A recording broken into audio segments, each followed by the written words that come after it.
Hello, I'm Bruce Tuck, and I'm to tell you about intelligent site power management and give you a quick journey to off-remote sites that we have dealt with. The first thing to start with here is, what are we talking about energy consumption and why is power so important? And if you look at the world, we are talking about terawatts of power that are done on base stations throughout the world, the network. This is $20 billion of cost.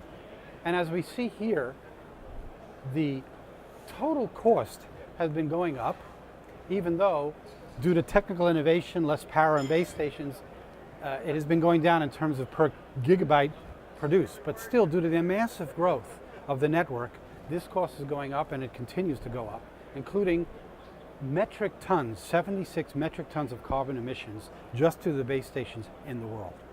So what are we going to do about this to save some money?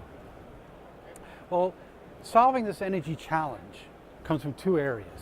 One, we have network availability, grid autonomy, coming from areas where there is grid, but there's autonomy needs due to outages. And on the right side, from poor grid and remote sites, we're just going to focus now in terms of that technology and how that could be applied in reducing OpEx here and also delivery insurance. It's the same technology delivering different solutions. So, market drivers. In the emerging markets, basically unreliable grid or no grid. What do? You have base station deployments and there is unreliable grid or no grid.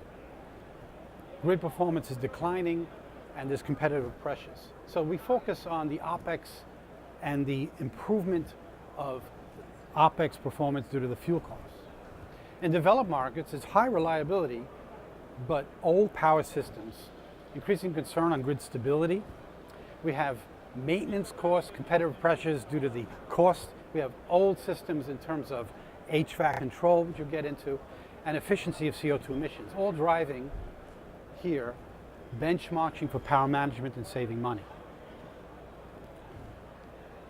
Let's take a quick journey into a remote offsite. As an example, you hack your way into the fields of Papua New Guinea. You get to a site, some of them with choppers to get to that site. And these are the sites where, as an example, have been forced to optimize on power due to necessity. And we could take that optimization later and see how to apply that in other markets. One thing you want to do in a remote site is the workhorse of remote sites have been hybrid diesel power. So basically what you're doing in diesel is you're using the batteries to charge when the generators are running and shutting generators off so that you're optimizing the fuel usage of the generator. And I'll get into it later, but you want to cut the diesel runtime and emissions by 50% just by optimizing when you charge batteries and stop the generator. So this is the charge-discharge cycle of these hybrid sites, which off the bat could save money in the remote sites who have been just running with generators. And why does that save money and how does that work? Well, basically the bottom line in a generator consumption curve. If you look at a generator and you're saying I have a certain load, and your generators are usually acquiring in telco sites are 10 kilowatt to 16 kilowatt generators. That is the workhorse generators you're going to be getting from the supply chain of generators. And if you load that generator, and a lot of the new sites, due to the efficiency of base stations on these new emerging markets with new types of technologies, the sweet spot could be 2 kilowatt or 3 kilowatt base station sites of power.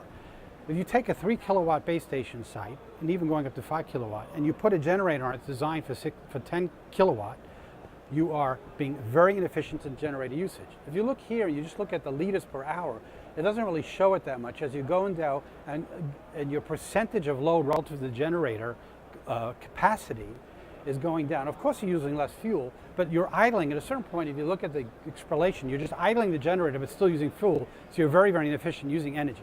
The way to really measure that is how much energy in grams you're using per kilowatt produced. And you can see there's a sweet spot where you're maximizing for every gram of fuel, you're getting the most kilowatts. That's where you want to be. That's where you're going to be saving money instead of running the generator over here and just wasting fuel. So what do we do in the system in intelligent power management here is to combine things such that you would have the generator optimized by charging batteries. You would have solar as needed in those sites, put into a system that is intelligently power managing that.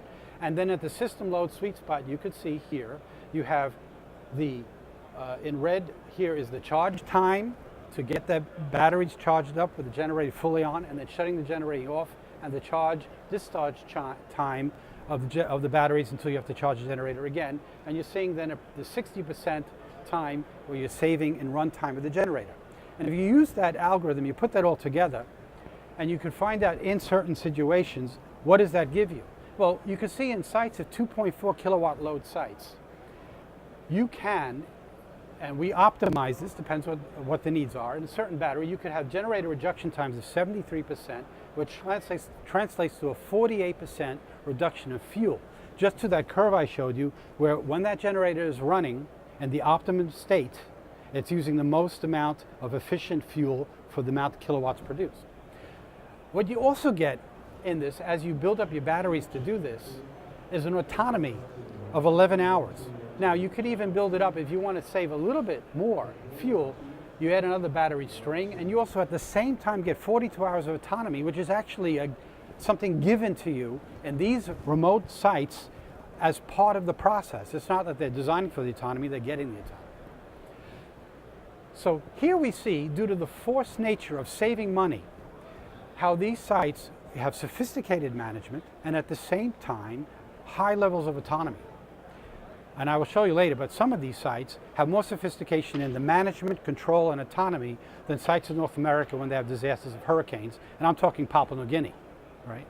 So, as I go forward, when you take that into account in our modeling, and you say you start at a baseline cost, and you add the necessary delta for control, software, and batteries, your return on investment in these sites could be within 12 months, just paying you back because you're saving fuel. And the operating cost of some of these sites, the 70% of it is the fuel bill, and here we're saving 60% just by running the generator and charging the battery. So you could save within a year in some of these sites. And you add solar, you can get 10% on that depending on location. Coupled to that, we have all this information now, hybrid generator, solar. We bring that into the Power Oasis Manager, the software, where we run CTO reporting at high level. We could send reports, fuel level reports, fuel health reports, regional reports, send alarms to regional distributors. We could tell someone that your site that you're responsible for has a fuel theft condition, your site that you're responsible has an air conditioner that's not running properly.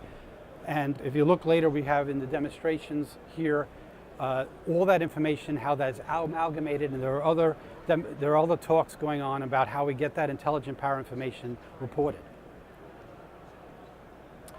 So the lesson learned from demanding off-grid sites: significant renewable energy contribution to a large network, fuel reduction, and autonomy improvement. We leverage the battery storage for cost-effective autonomy, fuel delivery disruption, and talking about hurricanes and disasters, applying that also into North American developed markets can be done in what we're doing. And a network level power management data and analytics drives further efficiencies of fuel distribution management. When there are things going wrong, which sites need the fuel, when they need it, how much they need it, you know that predictively ahead of time. Telling someone the ticket, your site will go down and will need fuel next week at this time. Site health and proactive tools in site and analytics and management. Here we could tell you this site is healthy or not. We predicted this site has problems with the HVAC. This site has problems with the economizer flap. This site has problems with the fuel level.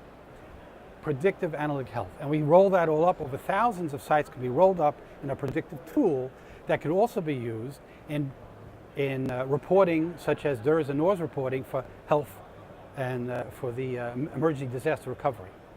So that is the lessons learned that we're driving into what we've learned in remote off-sites into now more emerging markets.